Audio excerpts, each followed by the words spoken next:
तो हम देख चुके हैं रासायनिक विकास, पूरा हमने रासायनिक विकास ख़त्म करा जो कि दिया था ओपरिन और हेडलिन ने। अब हम देखने वाले हैं जैविक विकास, बायोलॉजिकल इवोल्यूशन। ठीक है, तो इसमें होगा क्या, अब जो भी हमारा रासायनिक विकास जो भी हुआ है, जो जिसको हमने क्या कहा है, जिसको हम कहते हैं ए बायोजेनेसिस, निर्जीव घटकों से सजीव का निर्माण यहाँ पर होगा। किस तरीके से, जो सबसे पहले जो जैविक विकास है, जो सबसे पहला जो मतलब जीव है, लेकिन हम उसे से पहला जीव नहीं मानेंगे, क्यों अभी बताऊंगा।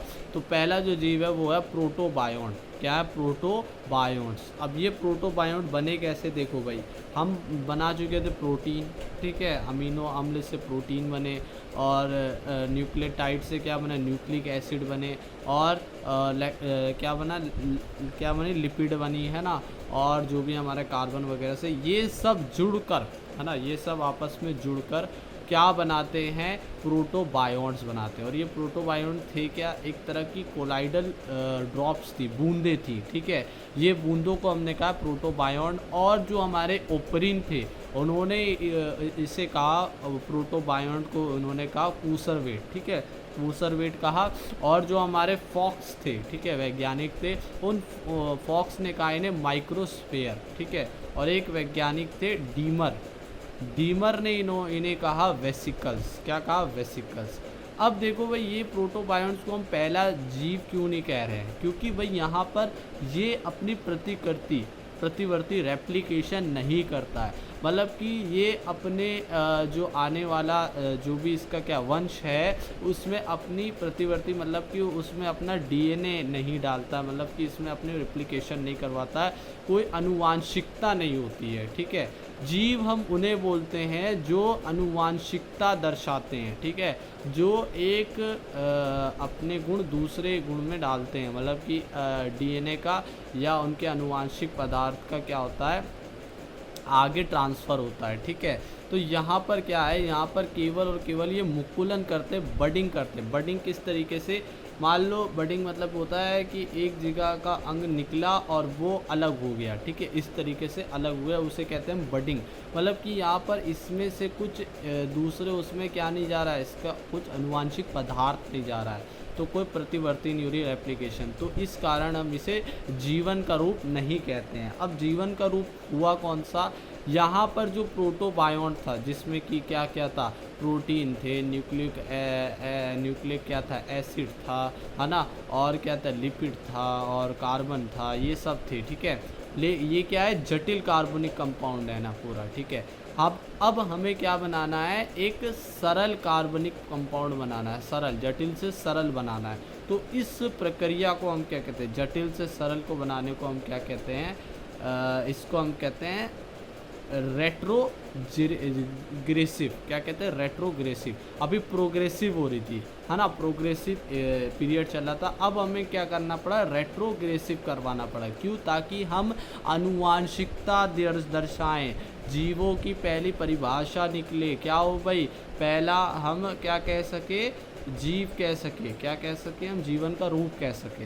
तो वो कौन सा है, प्रोटोबायोन्ट से। अब आते हैं हम ईओबायोन्ट्स पर। कौन सा है, प्रोटोबायोन्ट से ईओबायोन्ट, जिसमें कि क्या हुआ, सरल से जटिल से सरल हुआ। ठीक है, इस जटिल से सरल मतलब कि यहाँ पर हुआ क्या, केवल और केवल सारी चीज़ें हटाकर केवल बचे क्या, प्रोटीन्स और न्यूक्लिक एसिड, जो कि क्या है, एक न्यूक्लिक एसिड जो है हमारा, जो न्यूक्लिक एसिड हम इसे क्या कहते हैं, न्यूक्लिक अम्ल, है ना, जो कि एक अनुवांशिक पदार्थ होता है, और एक प्रोटीन। तो ये चीज़ हमें क्या बन गई, एक सरल हमारा क्या है,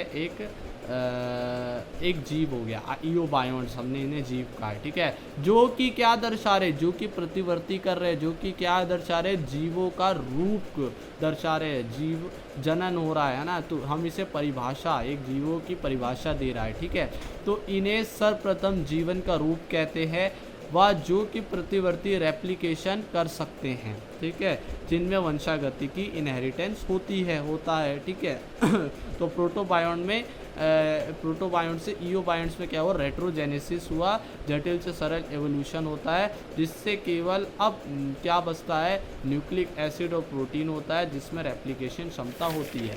अब ये जो है न्यूक्लिक एसिड जो है ये पता कैसे चलेगा कि ये डीएनए और आरएनए दो तरह के होते हैं। एक डीएनए होता है डीऑक्सीराइबोन्यूक्लिक एसिड और एक होता है आरएनए। तो यहाँ पर हमें ये कैसे पता लगा ये कौन सा है। देखो भाई हुआ क्या था, हमारे इंडियन एक वैज्ञानिक थे एच.जी. खुराना, जिनको हम कहते हैं हरगोविंद खुराना।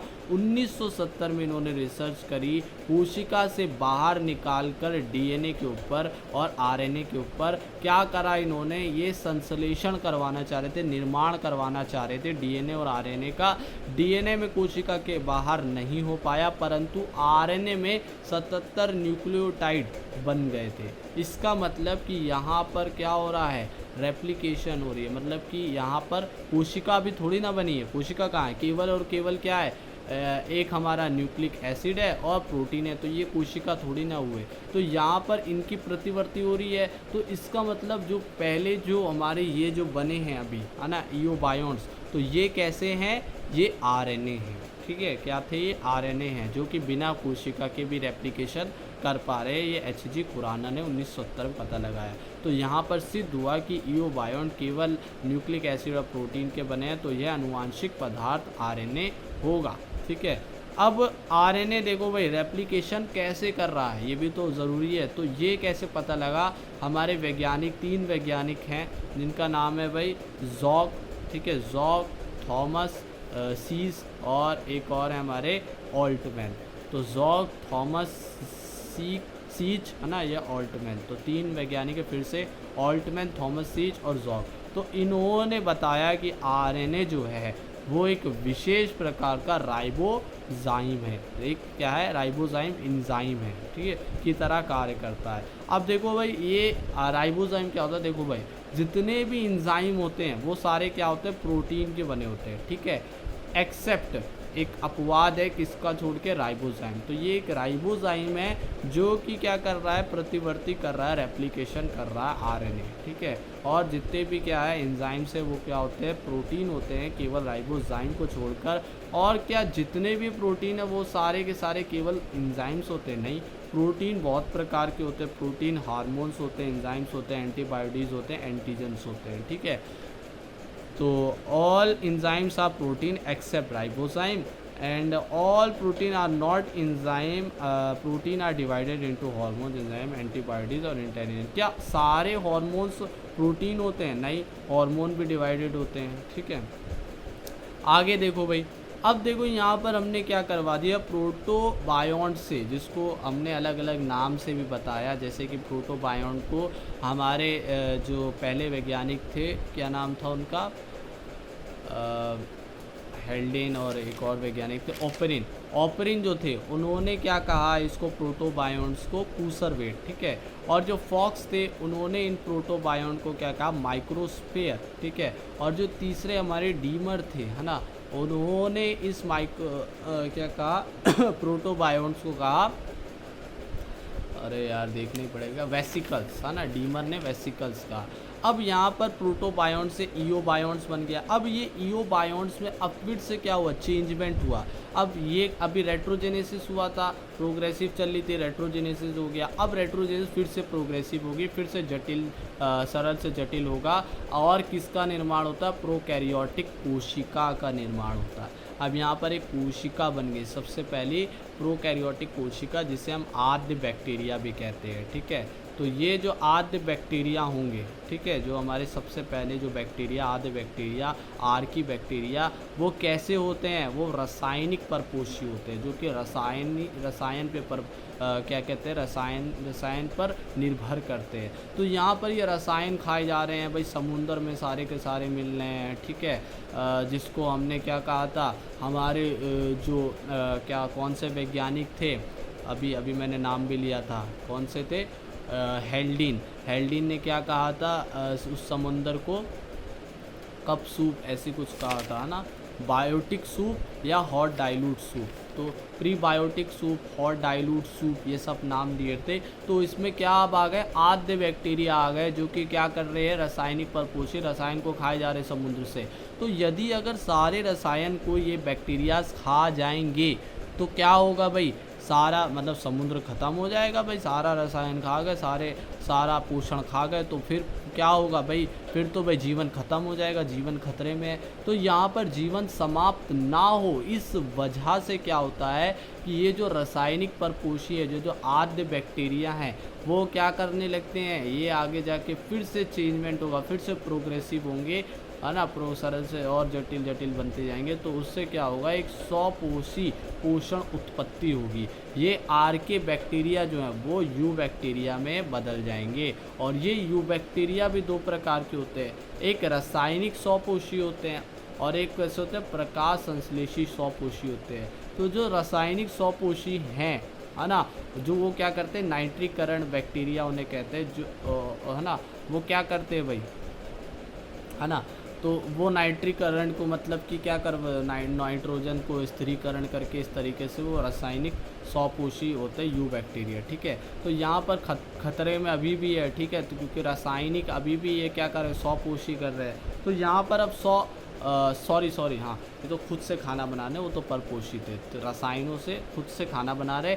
लेकिन आगे जाके और होता है, तो क्या बनते हैं आगे जाके, प्रकाश संश्लेषी स्वपोषी बनते हैं, फोटो ऑटोट्रॉफिक, जो कि प्रकाश की उपस्थिति में अपना भोजन बना रहे हैं। ये दो तरह के बैक्टीरिया थे। ठीक है, एक सल्फर बैक्टीरिया और एक साइनो बैक्टीरिया, जिन्हें हमने कहा ब्लू ग्रीन एल्गी। तो जो सल्फर बैक्टीरिया थे वो क्या कर रहे थे कि 6CO2 प्लस 12H2S, मतलब सल्फर की उपस्थिति, H2O नहीं, सल्फर की उपस्थिति और प्रकाश और वर्णक की उपस्थिति में क्या बना रहे थे, अपना ग्लूकोज बना रहे थे, C6H12O6। ठीक है, और क्या निकाले थे, C6H2O, है ना, और 12 क्या निकाले थे, सल्फर।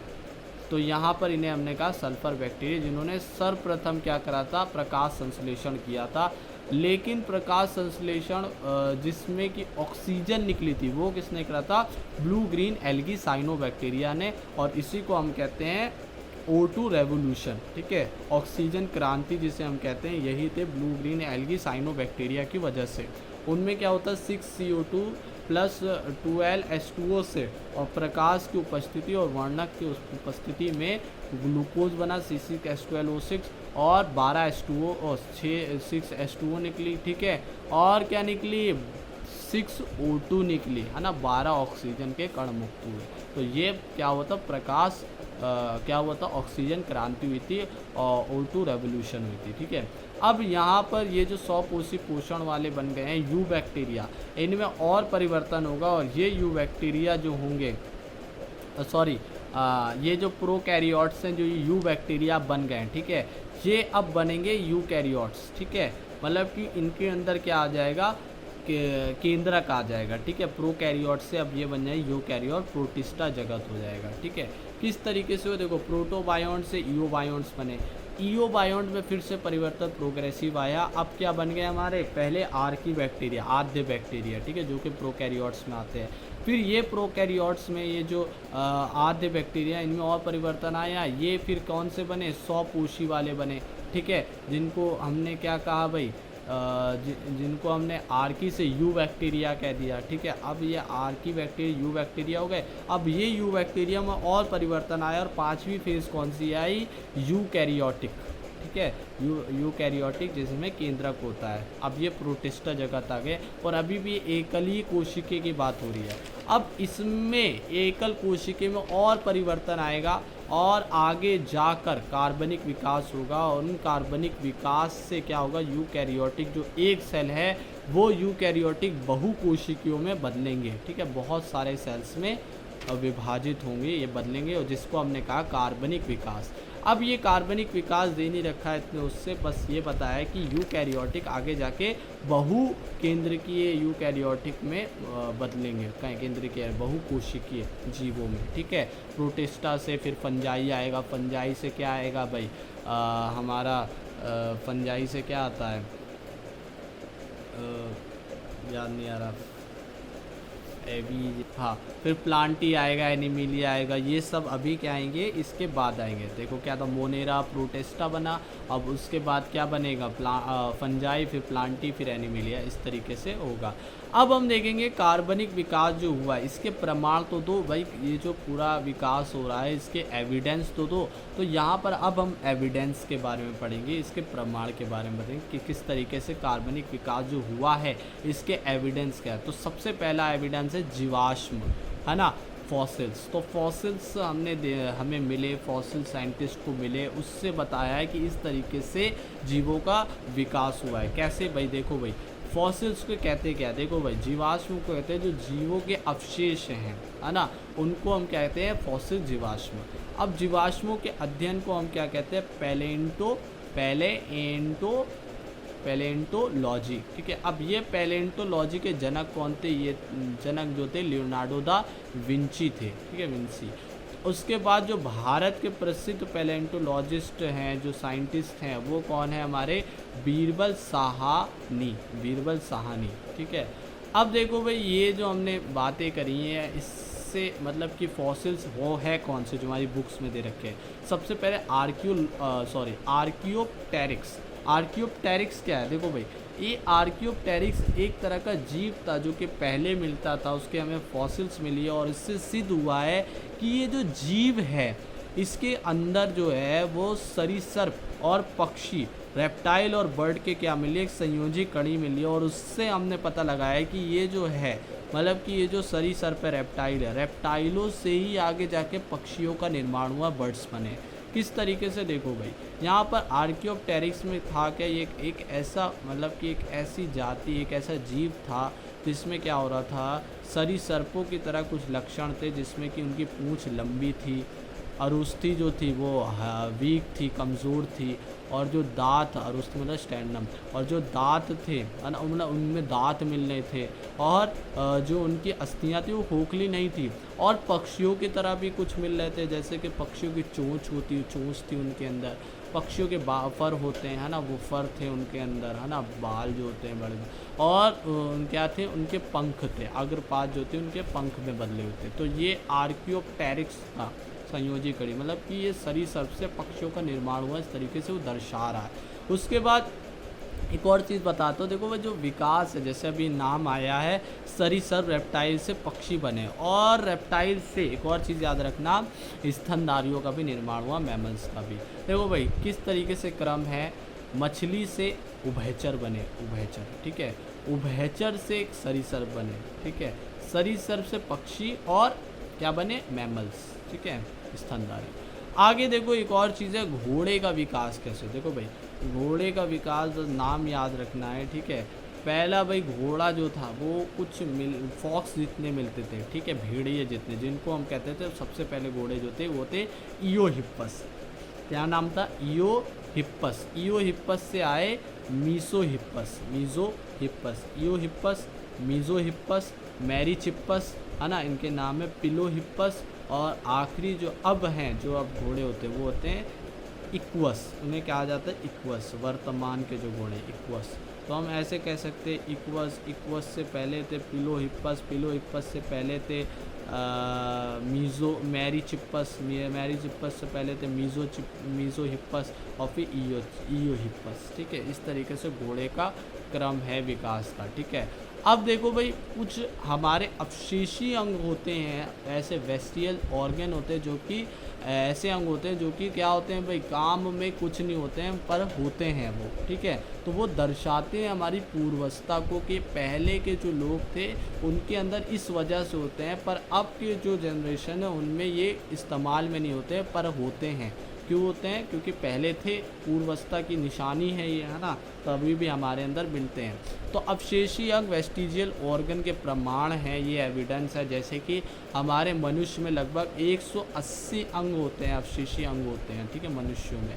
जैसे कि एक क्या होते हैं, सबसे पहले मैं ऐसे बताता हूँ, ये जो हमारी कान है ना, इस कान का ये जो पिन्ना है ना, ये जो पिन्ना की मसल्स होती हैं जिनको हम हिला नहीं पाते हैं, ठीक है, कुछ जैसे कि हमने देखा एनिमल्स ऐसे अपने हिला लेते हैं कान के, है ना, तो उनकी तरह हम नहीं कर पाते हैं। तो ये भी एक अवशेषी अंगों में आता है, पिन्ना जो हमारी मसल्स है कान की। उसके बाद हमारा थर्ड मोलर एक होता है, उसको भी हम कहते हैं, हमारे ये जो दांत है कैनाइंस, है ना, टीथ जो है हमारे, ठीक है, रधनक जिन्हें हम हिंदी में कहते हैं, इनको भी हम कहते हैं वेस्टिजियल अंग, क्योंकि हम चीर फाड़ करने वाले जानवर नहीं है, ठीक है। पर किस तरीके से हम कहते हैं, आदमखोर नहीं है ना, जो चीर फाड़ देते हैं इस तरीके से, दांत दांत इतने खतरनाक है ना। और एक होता है जो नर की स्तन ग्रंथियाँ होती हैं, निप्पल्स होते हैं, वो कार्य के नहीं है ना।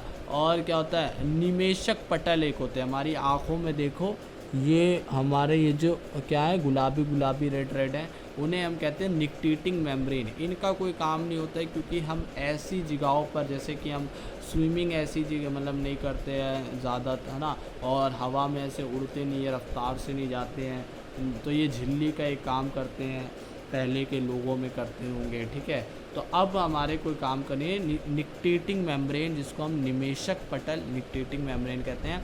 और एक होता है कृमि रूपी परिशेषिका। अब ये कृमि रूपी परिशेषिका फर्मीफॉर्म अपेंडिक्स क्या है, देखो भाई, हमारी आँत जो है वो 3 पार्ट में रहती है, ठीक है। उनमें जो पहला पार्ट है उसमें एक क्या नाम है, कृमि रूपी एक झालर जैसी कुछ संरचना होती है, जो कि अपेंडिक्स कहलाती है, ठीक है। उसका अब कोई काम नहीं है, पहले के लोगों में काम होता था, जो कि घास फूस वाले लोग होते थे, खाते थे, उनके अंदर जीवाणु मिलते थे, जो परपोषी जीवाणु होते थे, है ना, सहसंयोजी जीवाणु होते, जो कि क्या करवाते थे, जो कि निकालते थे, जो कि क्या होता है, जो कि क्या कहते हैं, उनमें सेल्यूलोज को जो तोड़ते हैं, उस तरीके से कुछ उनमें एंजाइम्स होते थे, है ना, तो वो उस समय होते थे, अब नहीं होते, ठीक है। तो इस वजह से इन्हें हम कहते हैं अवशेषी अंग, अपेंडिक्स, है ना। निक्टेटिंग मेम्ब्रेन आँखों वाली, और हमारे क्या कैसे मांसपेशियाँ कानों की, और हमारे जो नर हैं स्तन ग्रंथियाँ हो गई, और कैनाइन टीथ, है ना, रदनक। तो ये अभी हमने इतना देखा है, ठीक है।